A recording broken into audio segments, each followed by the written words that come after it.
Welcome to Recovery Day, everybody. I'm going to take you through my foam rolling sequence that I like to do at least twice a week. Typically, I try to do it at least 3 to 4 times a week. If I do break it into more like 4 times a week, what I'll do is maybe hit upper body on an upper body type strength day and lower body on a lower day. Otherwise, I do try to go ahead and put the whole sequence together at least once a week prior to more of my metabolic conditioning day. So let me take you through exactly what I like to do and how I like to do it.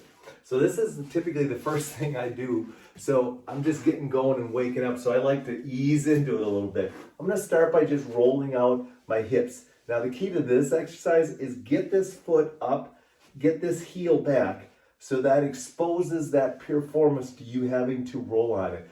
I'll roll with my hand there, but I'll also go down into a forearm position, which is going to expose it even more.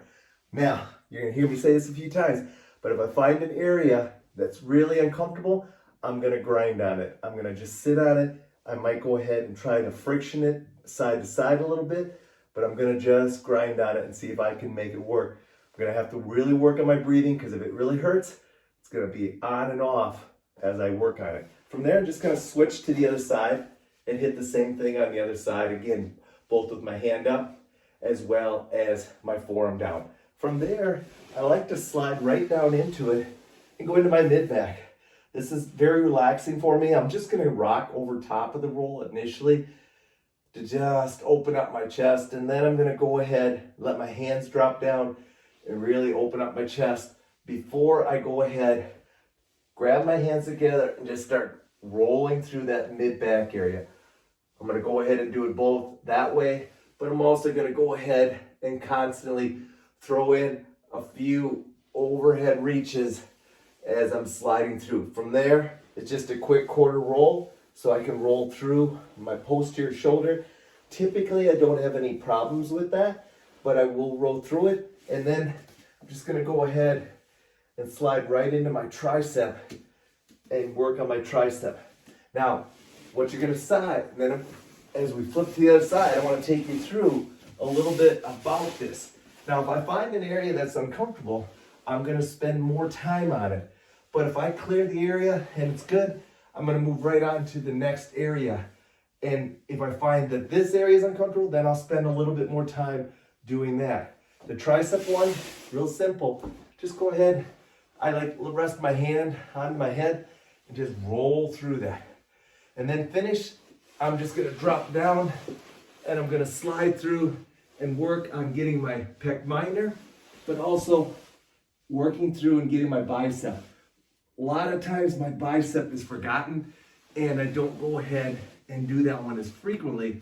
Make sure when you do the roll in your pec, you angle the foam roll a little bit so that you can really dig in to that chest area. And then I'm just going to slide it over here. Do the same thing on the other side and make sure I hit that bicep before I come out of it. And now back down to my lower body. Land the roll, and I'm just gonna roll through the front of my thighs to start out with. But then I'm gonna pick my left one first typically. I'm gonna quarter turn and get through, right through this part of my thigh as I'm going through, obviously on my left. I'm going to work through any sore spots. I'm going to stay on them and grind them. And then I'm going to do another quarter turn to get more along the lateral side. IT band, TFL. Make sure I get way up into my hip on this one. So I go through. But I don't want to grind over my bone of my hip or my greater trochanter. I stay off of that because that typically is not necessary to grind on that. And that could be a little sensitive just because of bone surface. So don't be overly concerned, but then also make sure you get way down to your knee area in here, because very often that can be irritable as well. From there, I just roll over and I do the same thing on the other side. Notice this leg, I have it up in the air. I want to keep it on the roll, so I've got to put maximum weight down through the roll. If that's uncomfortable, bring this foot up and take a little pressure off your body by putting that foot down so that you can roll through. If it hurts, guys, you're gonna have to go ahead and find a way to take some pressure off the roll, because otherwise it's just gonna be too uncomfortable and you won't be able to relax. Breathe into it.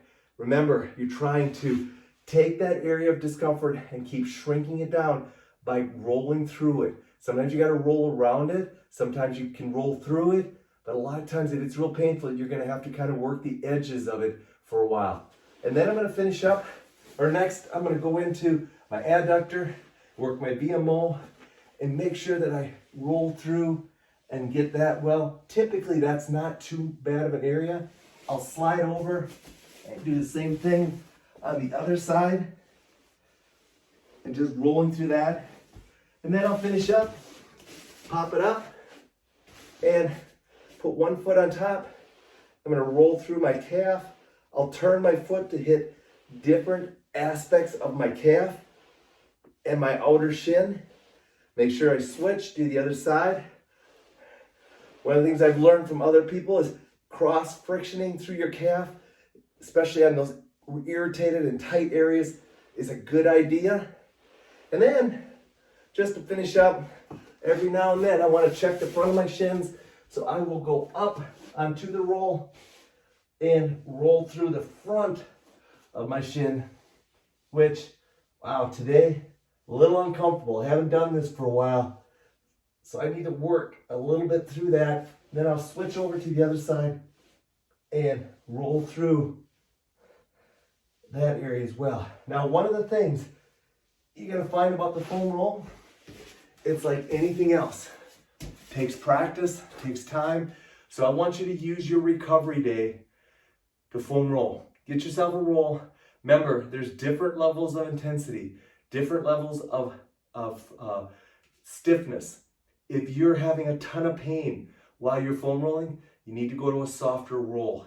If you're not having much discomfort, man, make that roll as dense as possible so you really start driving into those tissues and freeing them up.